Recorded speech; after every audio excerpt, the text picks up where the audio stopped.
Hi, Michael Buffer here, and let's get ready for FM Boxing Media.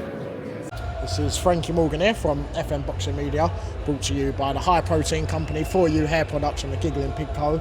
And today I'm here with the Olympian.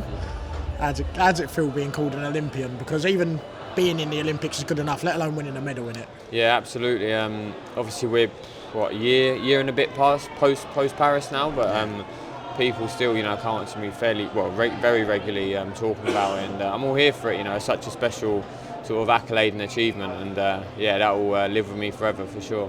Yeah, and it's back in the Olympics again. Obviously, a lot of people thought that you might have been one of the last ones out of Britain to be in it because it was meant to be getting squashed, but how good is it to see that the next generation are going to get a go as well? Yeah, it's so important. It just provides such valuable experience, especially for those who do want to transition into professionals. It's just you couldn't get any better experience boxing the best in the world on a regular basis, and certainly put me in good stead for the next stages of my career. Yeah, we were just talking about you've got another fight coming up soon. Hopefully, be out by the end of the year. You want an active year next year as well. But how good is it to keep active? You're back out again by the end of this year. You fought at Ipswich. Yeah. How good is it to keep that activity? Yeah, definitely. Obviously, debuted in June, second fight in August, and just hopefully get announced for the next couple of weeks. But I'm confident I'll be out before the end of the year. So that's 3 within 6 months, and then we want to sort of build that momentum into next year and keep that sort of regularity of boxing. Pace of boxing, and keep building, keep growing, and hopefully by the back end of next year, if my team think I'm ready, we'll be in a good position to start getting some titles. Yeah, and obviously in that Olympic team, you was the only Brit to come out with a medal. Now, does that go to show the pedigree that you've got? Because it was a tough Olympics, and there weren't many boxers that weren't world level that were getting anywhere near the medals at that Olympics. Was there? I think the proof's in the pudding, really, isn't it? You don't win an Olympic medal unless you're world class, and I believe I can transition. I can take a lot of that into professionals. Of course, some people say my style isn't necessarily fan friendly, or no, not fan friendly, maybe more pro friendly. But we'll show the levels as we step up, and some of these fighters who people may think will give me sort of trouble or may challenge me, we'll see that there is levels to the game.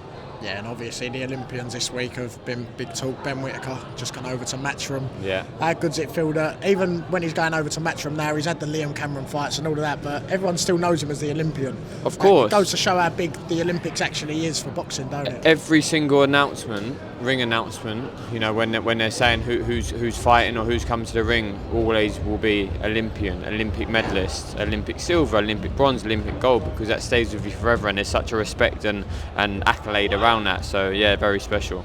Yeah, and you changing your style over to the pro, how much does someone like Dennis, who's upstairs with Bill at the moment, how much is he helping you with that? Yeah, he's a great guy. He's a very good coach, but I also feel from a personal level I can really trust him, and making that transition into professional game, it's not just about boxing anymore. It's business. It's a very different game, a very different sport, and I certainly feel like I've got someone I can trust in my corner, and it's very important to have that. Yeah, and obviously Bill's out tonight, hopefully going to make a statement.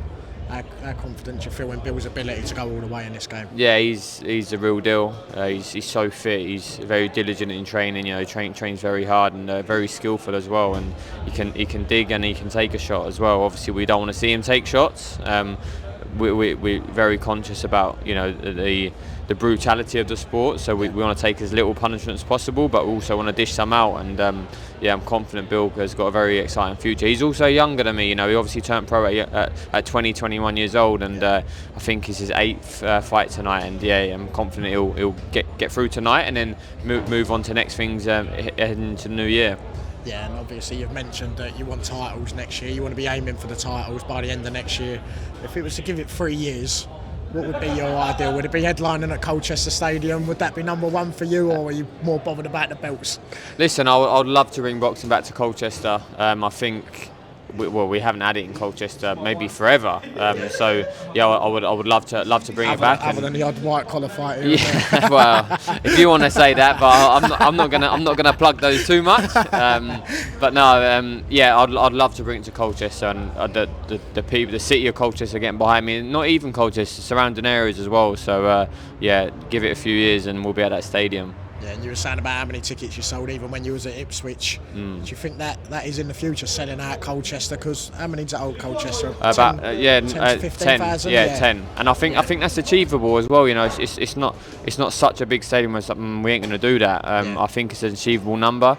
I'm confident. You know, if we had a show, there's other arenas within Colchester now that hold around 1,500 to 2,000. I'm confident we could sell that out straight away. And it's just about building. Obviously, I want to be local. I want to be building that fan base. Of course, there's away days, and there's potentially away days, more away days coming up. But heading into next year, obviously, I'd like to be as local as possible and keep building that base, and then obviously bring it to Colchester at some point. Yeah, and I've spoke to a few Olympians in the past, and a lot of them have gone on to win world titles and European titles, and a lot of them say nothing will ever beat that medal. Do you think winning a world title maybe top that for you by the end of your career? It's so hard to say. I'm in such an early stage of my career, but listen, it will certainly be up there, and I've got aspirations to do that. So as and when I do it, we can ask that question again. I'll come back to this one. you hold me to it. When I win that world title, I'll get an interview by you, and you ask me that question, I'll tell you the answer. Yeah, we'll have to get the answer straight away. We can't wait on that one. But Lou, thank you very much. I look forward to going to watch Bill with you. All good. He does the business. Sweet, mate. Thank you.